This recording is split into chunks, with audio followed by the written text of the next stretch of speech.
In the quiet village of Umudike, sleep was no longer a friend.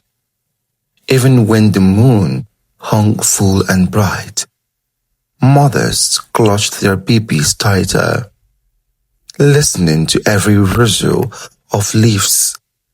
The elders said the wind had changed. Chickens refused to roost. Dogs whimpered at night, staring into nothing. Something unseen was walking among them, and wherever it passed, children vanished without a scream, without a trace. It started with baby Chinonso, barely 3 months old. His mother stepped out to fetch water from the backyard well. She was gone for less than a minute. When she returned, the mat was too warm. But the child was gone. No broken door, no footprints, just silence. Her screams split the morning air, and the village gathered, fear crawling into their bones. Soon, stories began to circulate. A woman seen at the edge of the road before dawn, tall, slim, always wearing black wrappers that never touched the dust. Some said her eyes glowed faintly red. Others swore she never spoke, only smiled. The children who saw her would stop crying, then disappear that same night. One evening, little Amaka followed her mother to the stream. While her mother washed clothes, Amaka stared into the trees and froze. A woman stood there, half hidden by mist. She beckoned with one finger. Amaka's feet moved on their own. By the time her mother turned, the child was gone, and the water had turned unnaturally still. The elders summoned Dibia Okorie, the feared village diviner. He cast cowries and ground chalk into the earth. His face hardened. "This is no ordinary woman," he said. "She walks between words. She cannot bear children of her own, so she steals the breath of others. She feeds something ancient." The villagers trembled. This was Spirits no of the ancestors thief. guide these shells. This was a Reveal the path through horse-wearing these signs. skin. Ngozi, whose twin babies vanished on the same night, refused to accept fate. She stopped bathing, stopped eating. Every night she roamed the village, calling their names.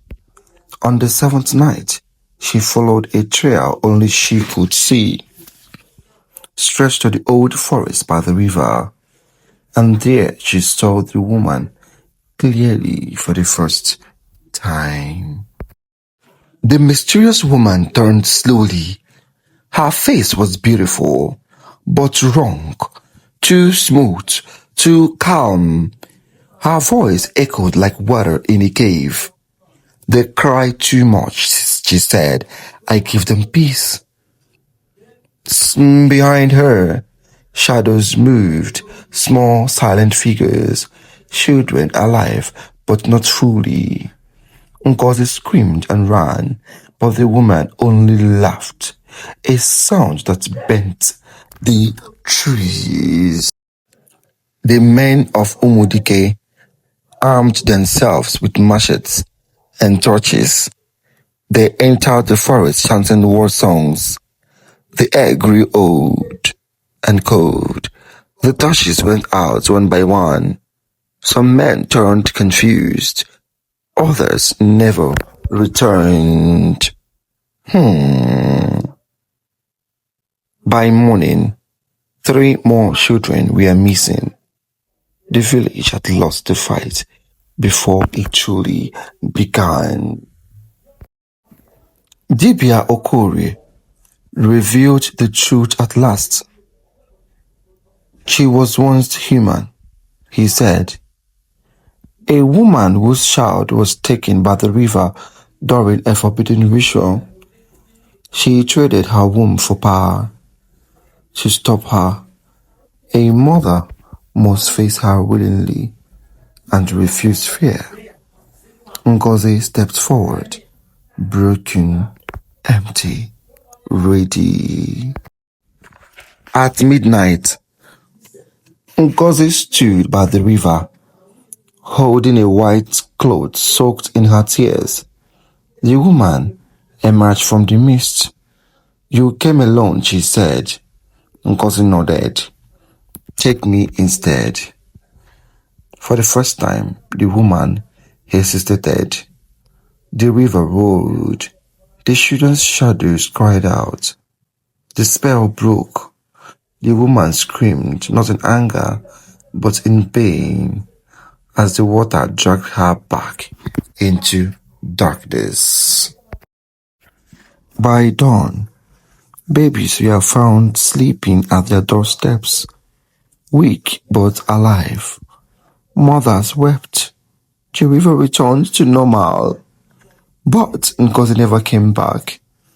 Some say she became part of the river. Others say she watches over lost children now. Till today, no one fetches water at midnight in Umudike, and when mist rises from the river, mothers lock their doors and whisper prayers, because legends never truly die, they only wait.